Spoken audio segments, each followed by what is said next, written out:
दलितों के मसीहा कहे जाने वाले संविधान निर्माता डॉक्टर भीमराव अंबेडकर का मानना था कि यह अनुचित है कि बहुसंख्यक जाति अल्पसंख्यक समूह के अस्तित्व से इनकार करे, लेकिन यह भी उतना ही अनुचित है कि अल्पसंख्यक हमेशा अल्पसंख्यक ही बने रहना चाहे। डॉक्टर अंबेडकर इस बात के सख्त खिलाफ थे कि समाज का कोई भी अल्पसंख्यक तबका हमेशा के लिए अल्पसंख्यक ही बना रहे। इसलिए डॉक्टर अंबेडकर ने संविधान सभा में यह प्रस्ताव रखा था कि अनुसूचित जातियों और अनुसूचित जनजातियों को शिक्षण संस्थाओं और नौकरियों में सिर्फ 30 या 40 वर्ष तक ही आरक्षण दिया जाए। इसके साथ ही ये प्रावधान भी हो कि इस अवधि को किसी भी सूरत में बढ़ाया नहीं जाए। डॉक्टर अंबेडकर का विचार था कि अपना विकास करने के बाद उस विशेष समुदाय को बाकी समाज में घुल मिल जाना चाहिए और अपना विशेष दर्जा छोड़ देना चाहिए। हालांकि संविधान सभा ने उनकी बात न मानकर आरक्षण के लिए केवल 10 वर्ष की अवधि तय की थी और इसके साथ ही ये प्रावधान भी जोड़ दिया था कि जरूरत समझे जाने पर इस अवधि को बढ़ाया जा सकता है और इसका नतीजा आप सभी जानते हैं। आज संविधान लागू हुए 66 वर्ष होने के बाद भी आरक्षण व्यवस्था आज भी वैसे के वैसे ही लागू है। डॉक्टर अंबेडकर जाति पर आधारित आरक्षण को जाति व्यवस्था खत्म करने के लिए इस्तेमाल करना चाहते थे, उसे मजबूत करने के लिए नहीं। लेकिन स्वतंत्रता के बाद का इतिहास बताता है कि पिछले 66 वर्षों में जाति व्यवस्था टूटने की बजाय और ज्यादा मजबूत ही हुई है। डॉक्टर भीमराव अंबेडकर का नाम लेकर आरक्षण की राजनीति करने वाले लोग देश को अंधेरे में रखते हैं, क्योंकि वो डॉक्टर भीमराव अंबेडकर की बातों को पूरी तरह से ना तो आपको बताते हैं और ना ही उनका पालन करते हैं। असल में डॉक्टर अंबेडकर ने क्या कहा था वो हमने आज आपको बताया है और इस देश में बहुत कम लोग हैं जो असल में ये बात जानते हैं कि डॉक्टर अंबेडकर आरक्षण को लेकर असल में क्या चाहते थे। जिस आरक्षण व्यवस्था की शुरुआत पिछड़े समाज की तरक्की की भावना से की गई थी, उसे अब अधिकार समझा जाने लगा है। देश में आरक्षण के असर को महसूस करने के लिए आपको आज ये पता होना चाहिए कि सरकारी नौकरियों और शिक्षा संस्थाओं में पिछड़ी जातियों को 15%, पिछड़ी जनजातियों को 7.5% और अन्य पिछड़ा वर्ग यानी ओबीसीज को 27% के आरक्षण की सुविधा प्राप्त है। यहाँ आपको बता दें कि जिस ओबीसी परिवार की सालाना आय 6 लाख रुपए या उससे ज्यादा होती है, उन्हें आरक्षण व्यवस्था का कोई लाभ नहीं मिलता और उन्हें क्रीमी लेयर माना जाता है। इसलिए बहुत सारे लोग जानबूझकर ये कोशिश करते हैं कि उनकी आय चाहे जितनी भी हो, लेकिन कहीं वो क्रीमी लेयर में ना आ जाए। कुल मिलाकर देश की शिक्षण संस्थाओं और सरकारी नौकरियों में 49.5% आरक्षण है। अब आपको ये भी समझना चाहिए कि आरक्षण व्यवस्था का हमारे देश में हमारे समाज पर कितना असर हुआ है। National commission for scheduled caste and scheduled tribes के मुताबिक वर्ष 1959 में केंद्र सरकार की नौकरियों में क्लास 1 अधिकारियों में सिर्फ 1.18% पिछड़ी जातियों से थे। वर्ष 1984 में यह आंकड़ा बढ़कर करीब 7% हो गया।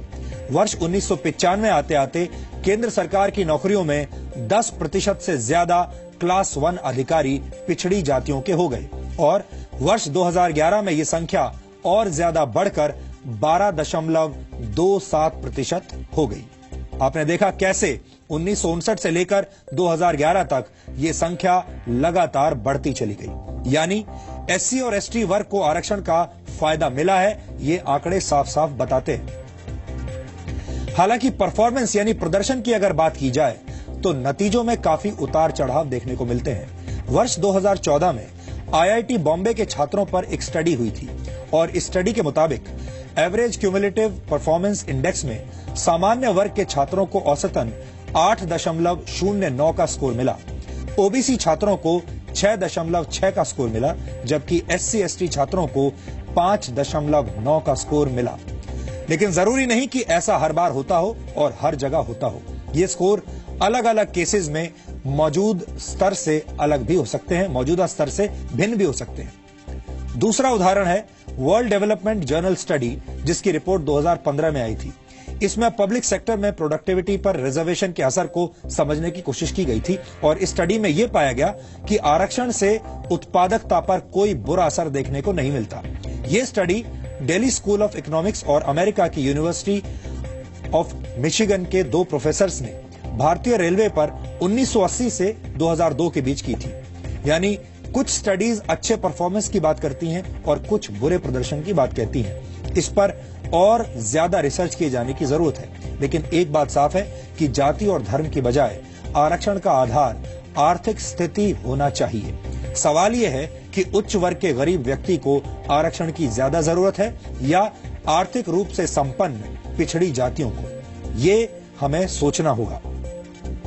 क्या किसी गरीब को इसलिए सामाजिक समानता का अधिकार देने से इनकार किया जा सकता है कि वो सामान्य श्रेणी से ताल्लुक रखता है? इसलिए जानकार मानते हैं कि आरक्षण अगर देना ही है तो आर्थिक रूप से पिछड़े लोगों को देना चाहिए। आरक्षण का दुरुपयोग देश के खिलाफ जाएगा और हमें लगता है कि आरक्षण जैसी व्यवस्थाएं आर्थिक रूप से पिछड़े हुए लोगों के लिए होनी चाहिए, क्योंकि गरीब गरीब ही होते हैं और गरीबी की न तो कोई जाति होती है और न कोई धर्म होता है। हमारे देश की समस्या यह है कि हम हर स्थिति और घटना को धर्म और जाति के चश्मे से देखते हैं। हैदराबाद में एक छात्र रोहित वेमुला की आत्महत्या को दलित छात्र की आत्महत्या कहकर प्रचारित किया गया था। यह अपने आप में बहुत चुभने वाली बात है, क्योंकि अगर कोई घटना दलित छात्र के साथ होती है तो उसे अलग तरीके से देखा जाता है और सामान्य वर्ग के छात्र के साथ अगर कोई घटना होती है तो उसे एक अलग चश्मे से देखा जाता है। और उसके बाद मीडिया भी यह तय करता है कि कौन सी खबर हेडलाइन बनेगी और कौन सी खबर किसी अंदर के पेज में दब जाएगी। यानी आत्महत्या जैसी दुखद घटना का भी जाति के आधार पर बंटवारा कर दिया जाता है। इस विश्लेषण के अंत में हम इस बात पर आज जोर देना चाहते हैं कि जिस तरह दुनिया की सुपर पावर बनने के लिए कोई आरक्षण नीति नहीं है, कोई आरक्षण नहीं होता, उसी तरह कोई देश या समाज सिर्फ आरक्षण के आधार पर आगे नहीं बढ़ सकता और ना ही सुपर पावर बन सकता है।